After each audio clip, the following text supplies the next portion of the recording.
Olá, irmãos, a graça e a paz, estamos aqui para mais uma aula, né? Nosso estudo do livro de Atos.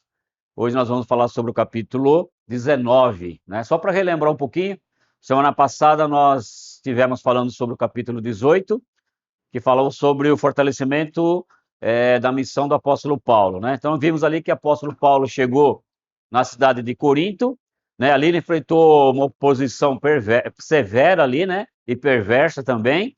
Então ali mas ele conseguiu ali, por muita insistência, plantar ali a igreja local. Ou seja, e mais adiante nós vimos também que começou ali a se levantar o ministério de Apolo, né? Onde se destacou bastante ali em Corinto. E foi marcada, essa cidade ali, marcada pelo comércio. Nós falamos sobre o comércio e também sobre uma cidade da imoralidade sexual, né? Muito forte. Então ali, irmãos, nós vemos um trecho ali também que Paulo, ele faz aquele gesto simbólico, né? Que Isaías 33, versículo 4, fala sobre sacudir a roupa, depois que os judeus ali estavam resistindo à palavra. Então ele diz ali para os judeus que a partir daquele momento, então, naquele ato, ele sacudia a roupa ali, ele fala que agora ele ia somente falar aos gentios ali daquela cidade. Então, irmãos, aí também nós vemos aquele gesto surpreendente de Crispo, né, que era o chefe da sinagoga, e ele acabou se convertendo. E com a conversão dele, a família toda se converteu e também várias pessoas ali de Corinto se converteram porque Crispo era uma referência ali naquele lugar. Ou seja, irmãos, quando as coisas estavam mais difíceis para Paulo, nós relembrando agora, que o próprio Jesus aparece para ele numa visão para encorajar o ministério de Paulo, dizendo que ele estava com ele ali, que ele não tivesse medo, que ninguém iria fazer mal a ele e nem matá-lo ali. Então, irmãos, e no final, nós vemos aquela habilidade, nós falamos sobre a habilidade de Apolo para refutar os judeus ali, né? E provar pelas escrituras que o Jesus, né? De fato, era o Cristo anunciado ali. Então, irmãos, nós vimos, relembrando, né, o capítulo 18, falamos sobre esses assuntos, e agora nós vamos partir para o capítulo 19. Capítulo 19, que vai falar do término da missão de Paulo ali na cidade de Corinto e agora indo para uma outra cidade. Irmãos, então, esse capítulo 19, ele marca o início da terceira viagem missionária do apóstolo Paulo. Ou seja, ele vai marcar sobre o impressionante, né, mais uma vez, né, nós vamos ver o impressionante poder que o evangelho tem, né, irmãos, de confrontar, confrontar as estruturas religiosas da época, quanto o comércio e ídolos de uma sociedade. Então, irmãos, vamos ver aqui que o evangelho, irmãos, ele tem um grande poder, né? Isso não era só naquela época, hoje, na nossa época de hoje também, o evangelho de Cristo Jesus, ele continua tendo um grande poder e vai ser assim até o final dos séculos, até a vida de Cristo, o evangelho de Cristo ele vai confrontar. E ali ele confrontou as estruturas religiosas, como confronta hoje ainda, e também confrontou ali naquela cidade de Éfeso, o comércio e os ídolos ali. Então, irmãos, mostrando aqui que o reino de Deus ele avança, mas também ele gera grande resistência, mas ele vem com transformação muito grande. Então, irmãos, essa terceira viagem missionária de Paulo, nós vamos ver que ela aconteceu entre os anos 53 e o ano 56 depois de Cristo, quando ele passa um longo período em Éfeso. Então, aqui Paulo, agora nós vimos no capítulo anterior, que ele deu uma breve passada em Éfeso. Os irmãos lembram que falamos semana passada, ele deu uma breve passada em Éfeso, ficou um tempinho ali e logo depois ele partiu daquele lugar e falando assim que se Deus provesse, ele voltaria naquele lugar. E agora nós vemos Paulo voltando ali, mas só que agora ele vai permanecer um grande período de tempo ali em Éfeso, né? Éfeso, irmãos, era uma cidade, era uma das cidades mais importantes do Império Romano, localizada na província da Ásia, Ou seja, que hoje, irmão, atual, essa cidade de Éfeso, no nosso mapa hoje atual, é o país chamado Turquia. Então, quando você ouvir falar na Turquia, é Éfeso de antigamente. Então Éfeso ele se transforma hoje num país, na cidade da Turquia. Então, irmãos, ele era conhecida, essa cidade, pelo seu porto, né? Como nós vimos as outras cidades também, uma cidade portuária, muito movimentado ali, e a cultura grega era a principal característica daquele lugar. Irmãos, e ali também é uma característica dessas cidades gregas, né? Que sempre aparecem essas deusas, né? Deusas, nós vimos lá no capítulo anterior, semana passada, falando sobre é, aquela deusa que provocava ali aquela orgia, né? Com aquele culto, né? Que falava sobre e aquelas prostitutas que ficavam ali para Afrodite, né, que ficava ali para fazer o culto com relações sexuais no culto. E hoje, nessa cidade de Éfeso também, tem uma deusa chamada Artemis. Então aqui, Paulo encontra novamente, né, um templo, né, dedicado a uma deusa, que aqui na cidade de Éfeso é Artemis. Ou seja, e Artemis, irmãos, esse templo de Artemis, só como curiosidade para os irmãos, esse templo de Artemis, ele era considerado uma das 7 maravilhas do mundo antigo. Os irmãos devem ter estudado isso na escola, né? Das 7 maravilhas do mundo antigo. Só para relembrar os irmãos, essas 7 maravilhas era a seguinte: uma das 7 maravilhas era a grande pirâmide de Gizé, né? Que é a única que existe até hoje. Então, essa pirâmide de Gizé, que era uma das 7 maravilhas do mundo antigo, é a única que está intacta até hoje, existe até hoje. Tivemos ali os jardins suspensos da Babilônia, que era uma outra maravilha do mundo antigo. Tivemos também ali a estátua de Zeus, né, em Olímpia, que era a terceira maravilha. A quarta maravilha do mundo antigo é exatamente essa aqui, que é o templo de Artemis, lá em Éfeso. A quinta maravilha era o mausoléu de Halicarnasso, né, que é o túmulo do rei Mausolo.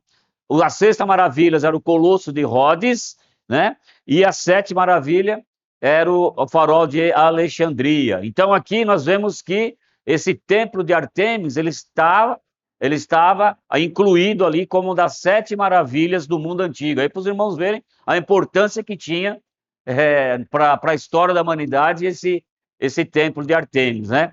Artemis, irmãos, não era apenas uma questão religiosa.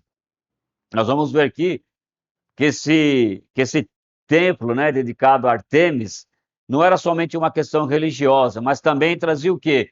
Uma grande importância econômica e política também ali, né? Então, o templo de Artemis, ele atraía peregrinos, comerciantes, artesãos, tornando-se um símbolo de orgulho dos efésios, né? E uma fonte significativa de lucro. Então, nós vemos, né, que todos esses lugares que existe um templo, existe um ídolo, existe uma deusa, um deus ali, né, grego, né, que eram muitos espalhados ali, nós vemos o quanto que movimentava naquela época lá a economia, a política, o comércio e uma fonte de renda significativa e um lucro muito grande para aqueles artesãos que faziam ali aquelas imagens, todas aquelas coisas todas lá. Então, irmãos, nesse capítulo, ele vai mostrar o seguinte: o avanço do evangelho em um ambiente profundamente pagão e hostil, né? Então, é uma característica, né? Você vê que todos os capítulos que nós estamos vendo, onde Paulo chega, ele sempre encontra ambientes assim, né? Hostis, pagão, perseguição dos judeus, os comerciantes que se beneficiavam ali daquela idolatria toda, e aqui não é diferente. Paulo também vai encontrar aqui um ambiente profundamente pagão e hostil. Mas tem uma coisa aqui muito, muito importante nesse capítulo, irmão. Revela o poder do Espírito Santo. Amém? Olha assim, olha o Espírito Santo aqui, como todo livro de Atos também ele aparece, né? O Espírito Santo aqui também ele vai se revelar com um grande poder ali em Éfeso, né? E atuando de forma bem visível como o sinal da chegada do reino de Deus naquele lugar, algo que já havia sido prometido em Atos capítulo 1, versículo 8, né? Então nós vemos que todas as profecias que Jesus, antes de ascender aos céus, ele anunciou ali, né? Que ele falou que deveria ir por toda a terra e que o evangelho deveria seguir, então, por Jerusalém, Judéia, Samaria e todos, até os confins da terra. Então, nós estamos vendo aqui que através das viagens missionárias do apóstolo Paulo, nós estamos vendo agora o cumprimento de toda essa profecia que Jesus havia lançado ali, né? E aqui agora em Éfeso é mais um lugar onde vai ter resistência, onde vão ter perseguição, acusação. Mais uma coisa interessante, irmãos, o Espírito Santo está presente.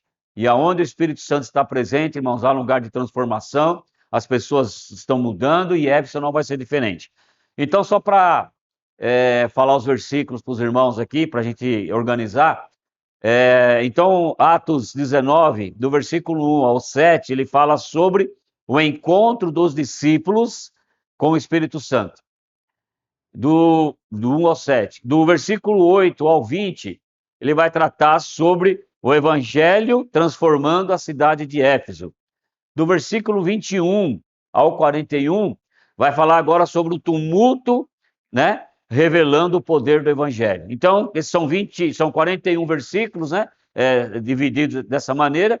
Agora nós vamos ler juntos, né? Se você tiver com a Bíblia no celular, você não pode acompanhar aqui na sua TV, no seu celular, que vai estar passando aí também o versículo conforme eu estiver lendo. Então vamos lá, irmãos, capítulo 19 de Atos.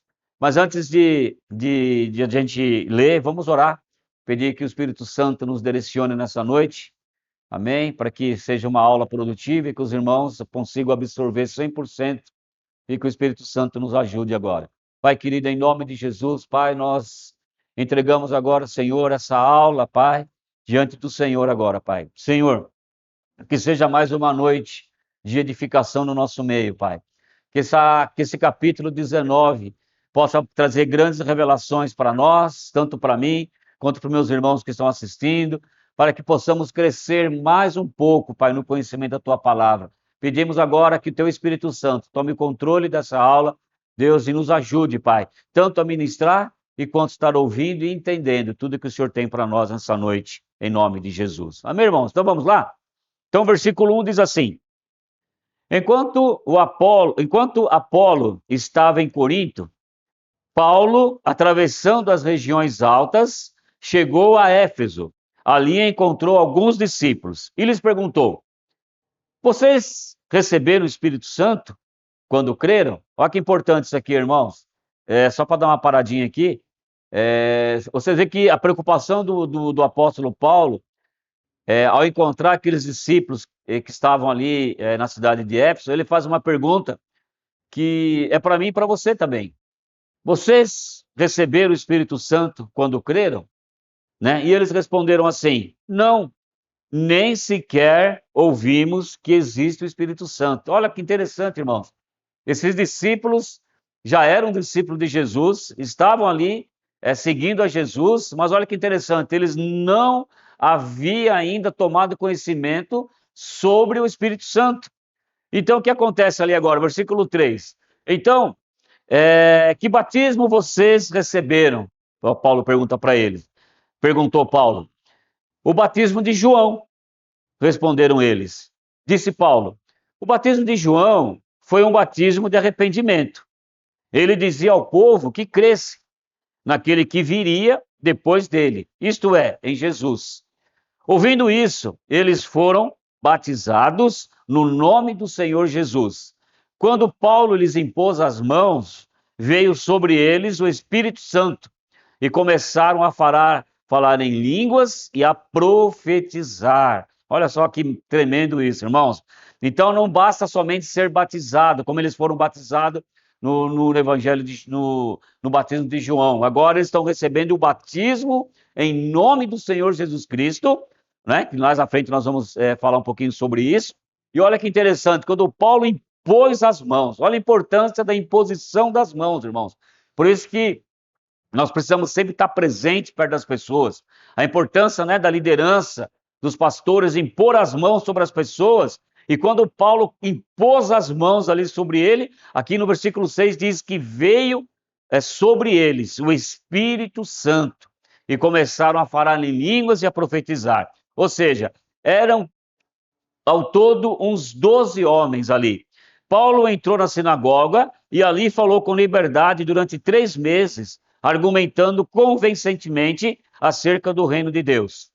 Versículo 9, mas alguns deles se endureceram e se recusaram a crer e começaram a falar mal do caminho diante da multidão.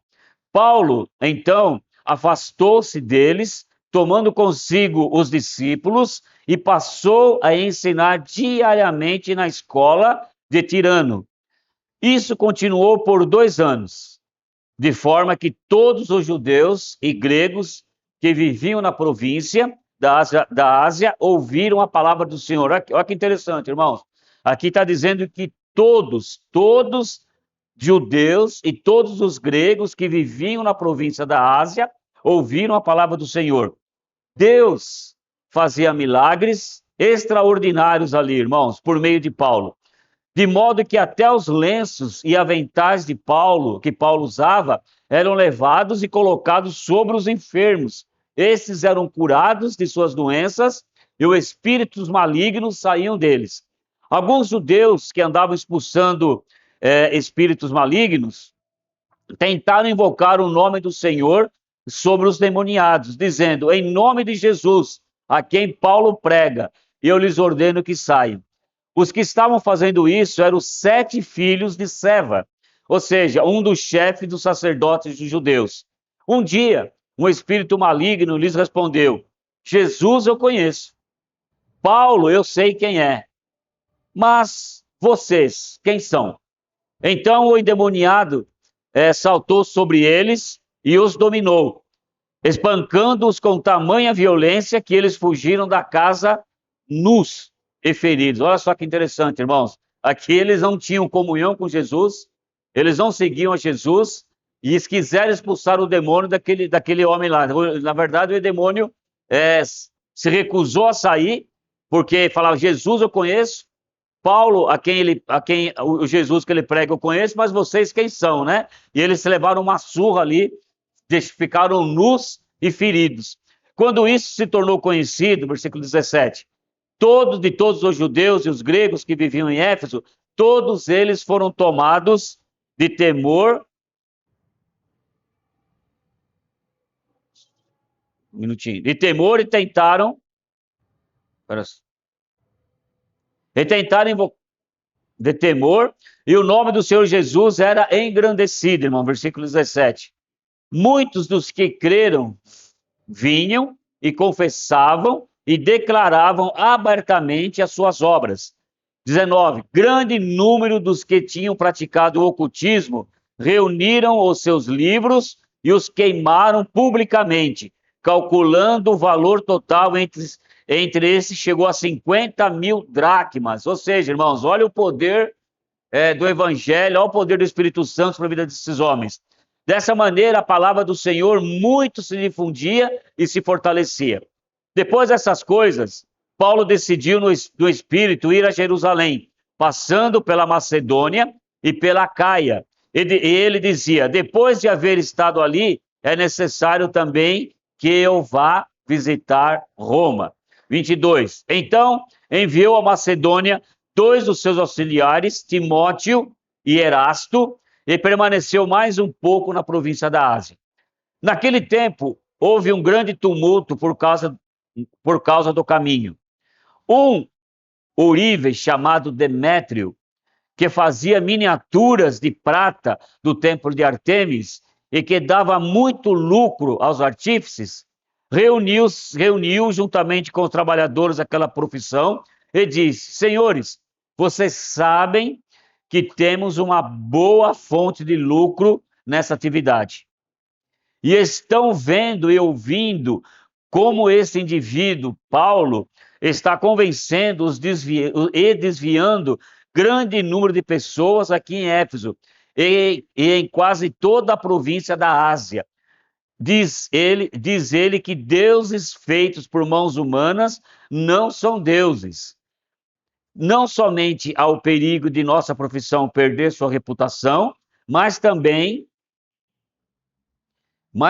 o templo da grande deusa Artemis cair em descrédito e de a própria deusa adorada em toda a província da Ásia e em todo o mundo ser destituída da sua majestade divina. Versículo 28. E ao ouvirem isso, eles ficaram furiosos e começaram a gritar: grande é Artemis dos Efésios. Em pouco tempo, a cidade toda estava em tumulto e foi às pressas para o teatro, arrastando os companheiros de viagem de Paulo, os macedônios, Gaio e Aristarco. Paulo queria apresentar-se à multidão, mas os discípulos não o permitiram. Alguns amigos de Paulo, dentre as autoridades da província, chegaram a mandar-lhe um recado, pedindo-lhe que não se arriscasse de ir ao teatro. A assembleia estava em confusão. Uns gritavam uma coisa, outros gritavam outra. A maior parte do povo nem sabia por que estava ali. Alguns da multidão julgaram que Alexandre era a causa do tumulto. Quando os judeus os expulsaram para a frente, ele fez sinal pedindo silêncio, com a intenção de fazer sua defesa por parte do povo, diante do povo. Mas, quando ficaram sabendo que ele era judeu, todos gritaram a uma só voz durante cerca de 2 horas: grande é Artemis dos Efésios! Grande é Artemis dos Efésios! Eles ficaram 2 horas ali gritando, irmãos.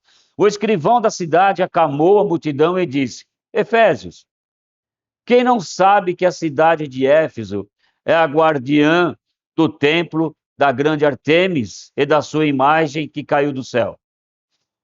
Portanto, visto que estes fatos são inegáveis, acalmem-se e não façam nada precipitadamente. Vocês trouxeram estes homens aqui, embora eles não tenham roubado templos nem blasfemado contra a nossa deusa. Se Demétrio e seus companheiros de profissão têm alguma queixa contra alguém, os tribunais estão abertos e há procônsuls, eles que apresentem suas queixas ali. Se mais alguma coisa que vocês desejam apresentar, isso será dito na Assembleia conforme a lei. Da maneira como está, corremos o perigo de sermos acusados de perturbar a ordem pública e, por causa dos acontecimentos de hoje, nesse caso, não seríamos capazes de justificar esse tumulto, visto que não há razão para tal. E tendo dito isso, encerrou a Assembleia. Meus irmãos, olha só, nós vemos aqui, né, mais uma vez, onde chega o Evangelho, a confusão que causa ali. Por quê, irmãos? A Bíblia fala, a gente sempre fala com os irmãos, onde existe trevas, quando a luz chega, as trevas saem, não é? A escuridão sai. E nós vemos exatamente isso acontecendo aqui, né? A cidade de Éfeso também, como era Corinto, e as outras cidades que nós já estudamos nos capítulos anteriores, nós vimos que o pecado dominava ali, a idolatria dominava, né? A religiosidade dominava. Então, tudo isso que, de uma forma pecaminosa, eram uns lugares que, podemos dizer, que viviam numa escuridão. Mas quando Paulo e seus apóstolos ali, seus discípulos ali chegam, o que acontece? As trevas começam a sair, a escuridão sai, isso aí incomoda. Ou seja, irmãos, o Evangelho sempre vai trazer o incômodo, né, para onde tem o pecado. Mas o Espírito Santo, como nós vamos ver aqui, o Espírito Santo é poderoso, né, para fazer infinitamente mais, né, que daquele que nós pedimos ou pensamos, né, através de Jesus Cristo.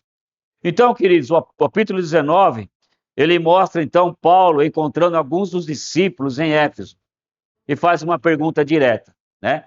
E essa pergunta, irmãos, como eu falei lá no comecinho do capítulo, né? Essa pergunta também é para nós, para que eu e você possa refletir, né? Pois mostra como para Paulo, não é? Como que para Paulo, olha só, como que Paulo valorizava isso e como que é o correto fazer. A presença do Espírito Santo não era um detalhe, mas uma evidência da fé verdadeira, né? Então ele pergunta ali: vocês receberam o Espírito Santo quando creram, eu imagino que Paulo ali deve ter notado alguma coisa estranha no meio deles, né? Porque um crente que não tem o Espírito Santo, irmãos, ele não consegue manifestar o fruto do Espírito Santo. Uma da evidência, né, a clara evidência do Espírito Santo, além do falar em línguas, né, é a manifestação do fruto do Espírito Santo. Então eu imagino que Paulo, quando chegou ali, viu aqueles discípulos, né, que já tinham entregue a vida para Jesus, eram discípulos de Jesus, mas talvez ele viu alguma coisa ali que não estava muito de acordo. Ele fala, mas vocês receberam o Espírito Santo quando creram?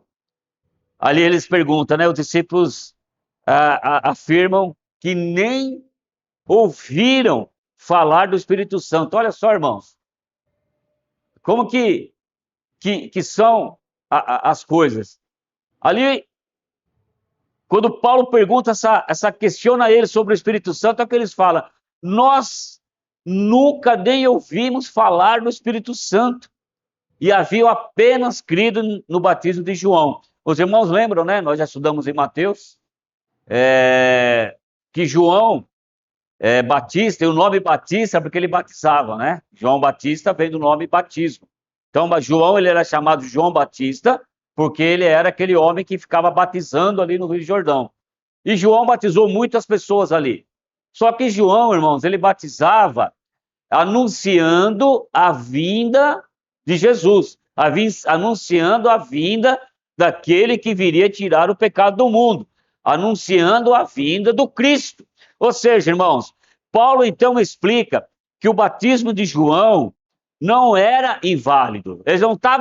Paulo aqui ele não vai invalidar o batismo de João, mas que o evangelho agora estava na sua plenitude em Cristo e não somente apontando para Cristo. Olha a diferença, irmãos, para você entender. João, ele batizava, ele batizava o batismo de arrependimento, anunciando a vinda do Cristo. Só que após Cristo ter vindo, né, por toda a obra da cruz, Jesus se batizou também por João. E depois, a partir de João, Jesus começou o ministério.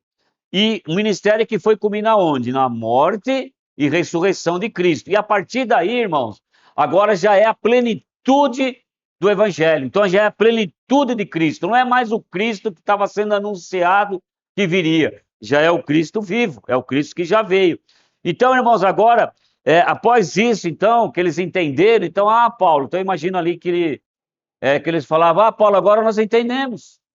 Nós fomos batizados num batismo que anunciava que Cristo viria. Mas agora você está nos mostrando, não está invalidando o batismo de João, que é lícito, mas também agora já existe agora o batismo da plenitude, porque Cristo já veio, já cumpriu o propósito. Então, após isso, irmãos, eles são batizados em nome do Senhor, né? Como nós fazemos, né? Em nome do Pai, do Filho e do Espírito Santo. Né? Eles são batizados em nome do Senhor ali. E ao impor as mãos agora sobre eles, irmãos, olha que tremendo isso.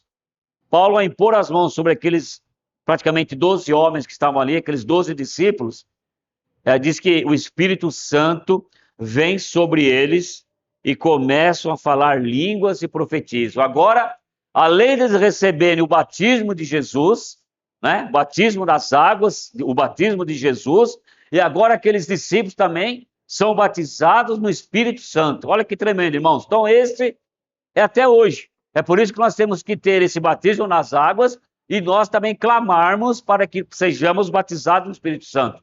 Porque através do batismo do Espírito Santo, além de nós falarmos novas línguas, o Espírito Santo nos capacita. Nos capacita a quê, irmãos? Capacita para fazer a obra. Nos capacita para resistir o dia mal, nos capacita e nos fortalece para viver uma vida de Cristo, nos capacita e fortalece a vencer o pecado, nos capacita realmente para que agora nós possamos manifestar o fruto do Espírito Santo, irmãos. Então Paulo começa a pregar agora que esses discípulos agora que foram batizados nas águas ali, com o batismo de Jesus Cristo, foram cheios do Espírito Santo, batizados no Espírito Santo ali, Paulo começa a pregar por 3 meses na sinagoga.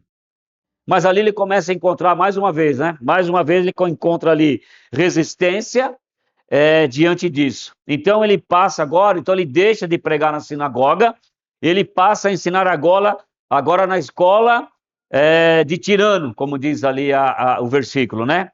O que era, pastor, essa escola de Tirano? Irmãos, essa escola de Tirano, fosse um teatro, um auditório, né? Um tipo de um auditório, de um teatro grande ali, que era realizado conferências para ensinar que os filósofos, né? Eles utilizavam ali esse espaço, esse teatro, esse auditório, para ensinar filosofia e retórica, né? Então, filosofia e retórica. Então, ele ensinava filosofia e retórica de maneira muito clara, muito aberta, né? Uma maneira convincente de ensinar as pessoas. Então, onde esses mestres ensinavam, sabe? E Paulo ali, então ele foi para esse lugar, e esse lugar ali, irmãos, tinha um horário livre, né? Então, tinha um horário que os filósofos ali estavam deixando livre, não tinha aula naquele momento lá, naquele horário. Então, Paulo, ele aluga um horário ali, irmãos, que era mais ou menos do meio-dia até às 16 horas. Então, do meio-dia às 16 horas, né, ou do meio-dia às 4 horas da tarde, aquele teatro ali, aquele auditório ficava livre. Então, Paulo, ele aluga aquele espaço ali por aquelas horas, todos os dias, diariamente, para estar ensinando naquele lugar. Entendeu, irmãos? Então, Paulo agora ele sai da sinagoga, ele vê esse auditório, que ele tem um horário vago ali, possivelmente da meio-dia até as 16 horas, onde os filósofos ensinavam ali filosofia de uma forma muito, muito clara ali para as pessoas. Ele aluga aquele espaço, aquele horário, todos os dias para ensinar ali. Agora, vamos falar uma coisa para você. O termo tirano, né? Tirano, às vezes, dá impressão que se refere a um regime ditatorial, né? Um tirano. Não, não era nada disso. Mas tirano era o nome do camarada lá, do dono do espaço, né? Então, tirano era um nome próprio de um dos filósofos, né? Grego, que era o dono daquele lugar lá. Então, o nome dele era Tirano. Não que ele fosse, não que tirano aqui seja aquele tirano cruel. Não, era o nome próprio, né? O cara chamava Tirano, né? E aquele lugar lá, por isso que fala lá que ele passou a ensinar no auditório de Tirano, no teatro de Tirano, ou seja, então, mas o Tirano é o nome próprio do dono do espaço ali. Tudo certo assim, irmãos? Se tiver alguma dúvida, não esqueça, tá? Se quiser mandar uma pergunta aí no chat, ou manda no meu zap pessoal, que nós explicamos, ou me para aqui na igreja no domingo, que a gente vai conversar, tá bom? Continuando aqui. Paulo não estava, irmãos, apenas pregando em uma cidade, ali em Éfeso, mas de Éfeso, o evangelho, ele se espalha por toda a região. Olha que tremendo isso, irmãos. Ali de Éfeso, então, olha que interessante, ele não estava somente ali na cidade, mas agora esse evangelho começou a se espalhar por toda a região. E Deus confirma essa mensagem de Paulo através do que, irmãos? De milagres extraordinários, né? Nós vimos que até os lenços e os aventais que Paulo usava eram levados aos enfermos. E esses enfermos eram curados e libertos, né? Então, é uma coisa importante aqui também, irmãos. Toda a pregação do evangelho, ela precisa vir acompanhada de milagres, né? Porque Jesus, foi uma estratégia que Jesus também usou, né? Os irmãos sabem que todos os milagres que Jesus fazia por onde ele passava, também era uma maneira de atrair as pessoas, atrair as multidões. Então é importante também, aqui no ministério de Paulo, que ele pregando nas cidades que ele pregava, também havia manifestações, sinais e maravilhas, né? Sinais e maravilhas. Então eu creio que uma igreja, irmãos, e nós como igreja, nós precisamos viver isso também. Pregar o evangelho, mas nós precisamos ver as pessoas sendo curadas, precisamos ver milagres. E glória a Deus que no nosso meio, aqui na nossa igreja, irmãos, sempre temos alguns testemunhos, né? Pessoas que foram curadas, minha própria esposa, os irmãos sabem, né? Foi curada de um câncer. Quantas pessoas, quantos testemunhos nós temos aqui de pessoas que foram libertas, pessoas que foram que receberam milagres. Então nós vemos que isso é necessário. Por que isso é necessário? É a confirmação. Aqui está dizendo, né? Deus também confirma essa mensagem com milagres extraordinários. Então, quando nós vemos milagres no nosso meio, nós vemos pessoas, sinais do Senhor no nosso meio, é uma confirmação que Deus está aprovando o que nós estamos fazendo. E aqui, Deus está aprovando o que Paulo está fazendo, e através dessa aprovação, até mesmo os lenços que ele usava, os aventais que ele usava, eram levados após os enfermos e serem curados, irmãos. Olha que tremendo isso. Então, irmãos, aqui outro fato interessante foi aqueles 7 filhos de Seva, né? Como nós chamamos a atenção na leitura lá. Que chamava atenção porque eles tentaram expulsar demônios em nome de Jesus, irmãos. Olha só, irmãos. Mas aquele espírito maligno os confronta ali, irmãos. Jesus eu conheço. Paulo, eu sei quem é. Mas vocês, quem são? Olha só, irmãos, confrontado pelo próprio demônio. Você vê que os próprios demônios, o diabo, né, o Satanás, ele reconhece aquela pessoa que está cheia do Espírito Santo, ele reconhece aquela pessoa que de verdade ela é serva do Senhor.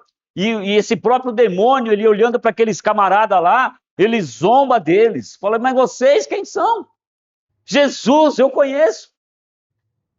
Paulo, eu sei quem é, mas vocês, quem são vocês? Ou seja, irmãos, isto mostra, irmãos, que o nome de Jesus não é uma fórmula mágica. Não adianta de ficar falando o nome de Jesus para cima e para baixo de uma forma inconsequente, que não traz resultado. O nome de Jesus, ele tem que vir a ser acompanhado, irmãos, de relacionamento com ele. Tem que ter relacionamento com Jesus. Tem que ter intimidade com Jesus. Tem que ter obediência, submissão a Jesus, irmãos. Não adianta qualquer um, né? Às vezes nós temos mania de ver pessoas aí que nem conhecem Jesus e fica com aquele chavão, né? O sangue de Jesus tem poder, o sangue de Jesus tem poder. O camarada nem conhece Jesus, não conhece, não tem relacionamento, não tem obediência, vive no pecado. E quando o negócio aperta, você vai falar, o sangue de Jesus tem poder. O sangue de Jesus tem poder para aqueles que são submissos a Ele, para aqueles que têm uma intimidade com Ele, para aqueles que Ele o conhece e é conhecido dele. Então, irmãos, aqui mostra que esses camaradas aí, filho de Seva, eles achavam que só falar no nome de Jesus, irmãos, resolvia. Não, irmãos, não é só falar o nome de Jesus. É viver com Jesus. É andar com Jesus. É se submeter a Jesus. É ter uma aliança com Jesus.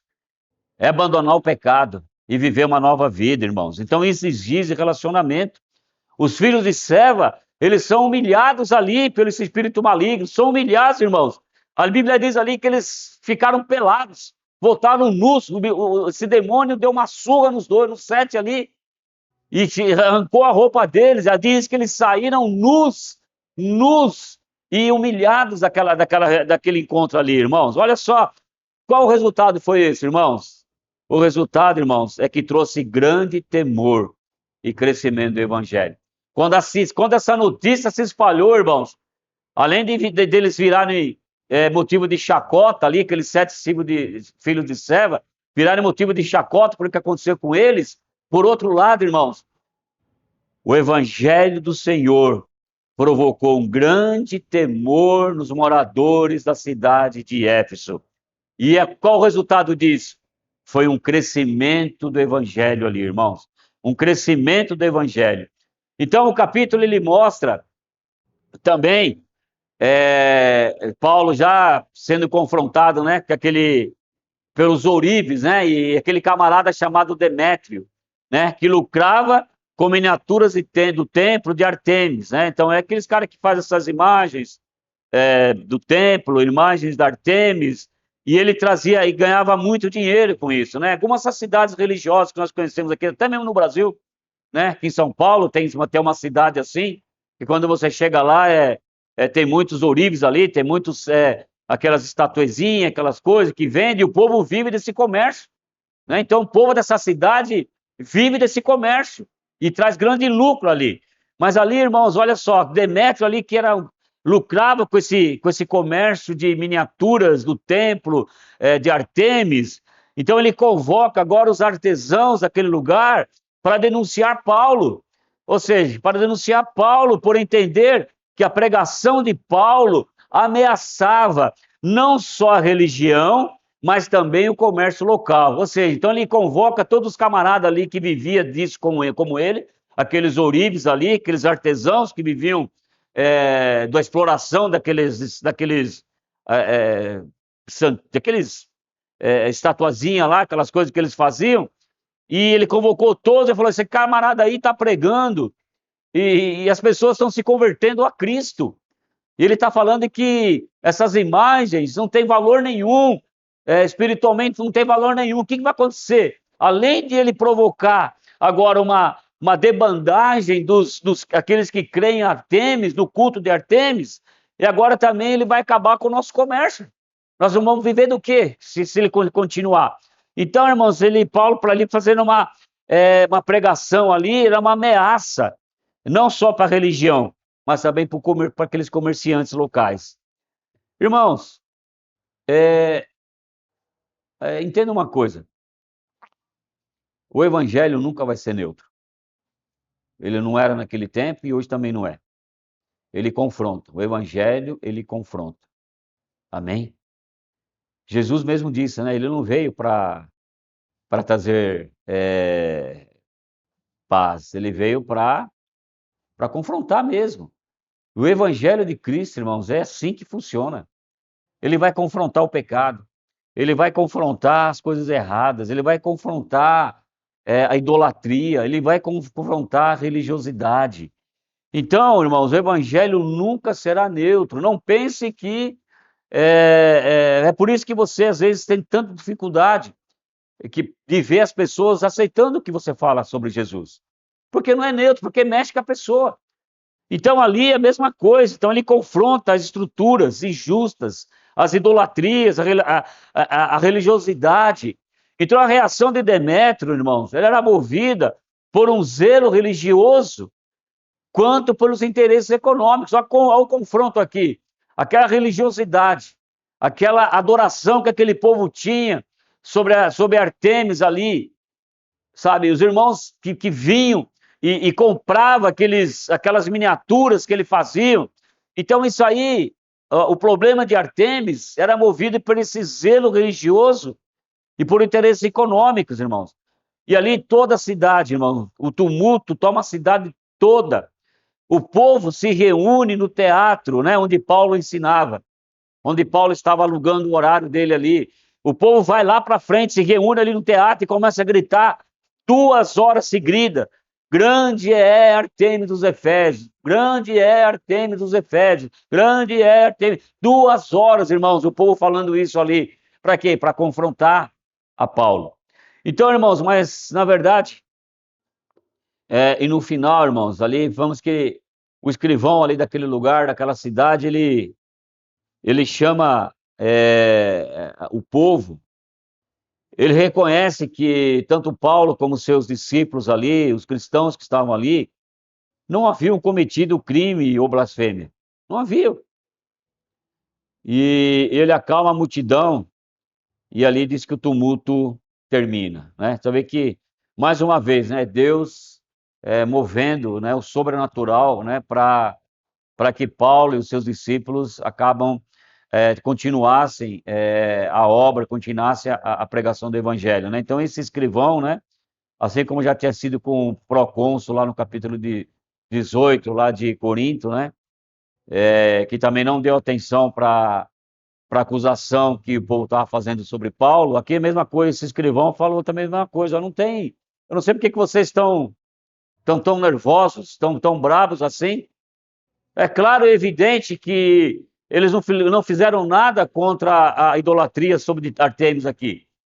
Não tem nenhuma acusação, eles não roubaram, não fizeram nada, então não tem acusação sobre eles, irmãos. Sabe, não cometeram crime, não cometeram nenhum crime, não cometeram nenhuma blasfêmia. Então ele acalma a multidão ali e diz que ali no final do capítulo aqui, diz que aquele tumulto, aquela multidão vai embora e termina aí. né, irmãos? Então, nós vemos que, pela graça de Deus, né, esses capítulos, um por um, que nós vamos avançando, nós temos sentido realmente o grande poder de Deus, do Espírito Santo, a profecia, a profecia que Jesus lançou, né, desde Mateus, né, 28, né, da grande comissão, que nós devemos ir por todo lugar, né, ensinar as pessoas, né, batizá-las, e depois, quando ele fala lá, já no livro de Atos, ascendendo aos céus, né, que Lucas ele retrata para nós aqui, que Jesus falou: ide por toda a terra, pregar o evangelho, e que essa palavra seja pregada em Jerusalém, Judéia, Samaria, até os confins da terra. Então nós estamos vendo que capítulo após capítulo, esse evangelho vai avançando. Fácil? Não é, mano. Foi de maneira simples? Não. Mas é uma maneira como? Perseverando, irmãos. Paulo e os discípulos aqui nos dão uma lição de perseverança. Encontram dificuldades, encontram idolatria, perseguição em todos os lugares que chegam. Mas em todos os lugares que eles chegam e que eles passam, eles conseguem plantar o reino de Deus ali. Isso é tremendo, irmãos. Então isso também serve para nós. Nós também temos que ser assim. Não é fácil? Não é fácil. Tem barreiras? Tem barreiras. E hoje, talvez fisicamente, ninguém ainda, por enquanto, né, nós não estamos vivendo ainda a perseguição da igreja aqui no Brasil. Mas espiritualmente existe uma perseguição, irmãos. Espiritualmente existe acusação, existe pessoas, né, politicamente querendo acabar com as igrejas, afrontar as igrejas, uma perseguição mesmo que nós estamos vendo aqui no nosso país contra a idolatria. E nosso país, aqui no Brasil, irmãos, se nós compararmos com essas cidades, não é muito diferente. Hoje nós vemos as autoridades abusando do poder, hoje nós vemos acusação, hoje nós vemos contra a idolatria, não é? Idolatria que tem se espalhado, a imoralidade sexual aqui nesse país está forte demais, né? Você não tem, pega um celular, uma televisão, onde você vai, tem pornografia, tem que tomar um cuidado com as crianças para não estar acessando. É um negócio terrível que tem acontecido. É fácil pregar o evangelho hoje em dia também? Não é fácil. Mas uma coisa que Paulo e seus discípulos ensinam aqui, vale a pena, irmãos. Vale a pena continuar, vale a pena insistir. Então aqui nesse capítulo 19, irmãos, algumas lições nós aprendemos aqui. Eu até marquei aqui, né? O primeiro ponto, irmãos, precisamos buscar a plenitude do Espírito Santo, como aqueles discípulos de Éfeso, né? Aqueles discípulos ali, quando Paulo chega e percebe ali que não tinha fruto do Espírito Santo naqueles homens, ele percebe logo e ele faz aquela pergunta: vocês foram batizados no Espírito Santo quando crerem? Aqueles homens lá nem conheciam o Espírito Santo, mas você conhece. Você tem relacionamento com ele. Então, queridos, nós precisamos manifestar o fruto do Espírito Santo. Precisamos buscar a plenitude do Espírito Santo. Não basta simplesmente estar na igreja. Não basta simplesmente fazer uma aula. Nosso dia a dia, as pessoas que olharem para nós, elas não podem ter dúvidas se nós temos ou não o Espírito Santo. Lá no seu trabalho, querido, as pessoas que trabalham com você, elas, quando olharem para você, elas não podem ter essa dúvida que Paulo teve. Escuta aqui, você está indo numa igreja, mas você conhece o Espírito Santo? Você recebeu o Espírito Santo quando creu? Irmãos, isso aí tem que parecer. As pessoas que trabalham com você, quando olharem para você, ela tem que saber, não, esse homem é cheio de Espírito Santo, essa mulher é cheia de Espírito Santo. Na escola, jovem, sabe, os nossos jovens nas escolas, eles têm que manifestar o Espírito Santo. Tem que manifestar. E a escola hoje é um ambiente terrível, né? Tudo que acontece na escola hoje é de deixar meu cabelo em pé, querido. Porque, e nossos jovens da igreja, irmãos, eles precisam se posicionar. A professora, ela tem que ter certeza, não, fulano é diferente. A classe inteira pode estar bagunçando, derrubando tudo, mas você está ali manifestando O Espírito Santo não pode entrar na onda. A professora tem que olhar para você e falar, não, esse menino é cheio do Espírito Santo, não pode ter dúvida. Porque é muito triste alguém chegar para um crente, é muito triste alguém chegar para um crente e falar, você tem o Espírito Santo? Quando perguntam isso para nós, irmãos, é porque nós não estamos manifestando a plenitude do Espírito Santo. Outro ponto, irmãos, o Evangelho transforma as vidas e transforma a sociedade, mas também incomoda quem vive no erro. Olha que interessante, irmão. Isso aqui é uma lição tremenda. O Evangelho transforma vidas e uma sociedade, ou seja, transforma uma cidade toda. Mas também, irmãos, ela vai confrontar aqueles que vivem no erro.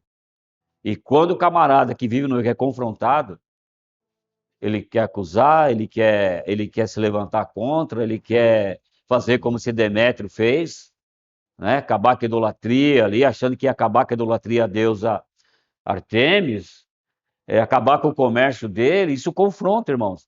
Então, o evangelho ele incomoda muita gente, mas também transforma muita gente.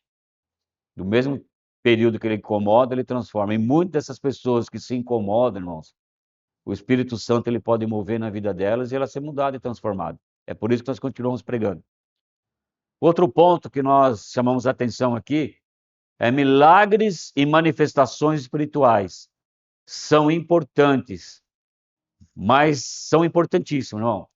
Nós precisamos ter manifestações de milagres, manifestações de cura, isso aí é importante, mas o maior sinal, irmãos, sabe qual que é?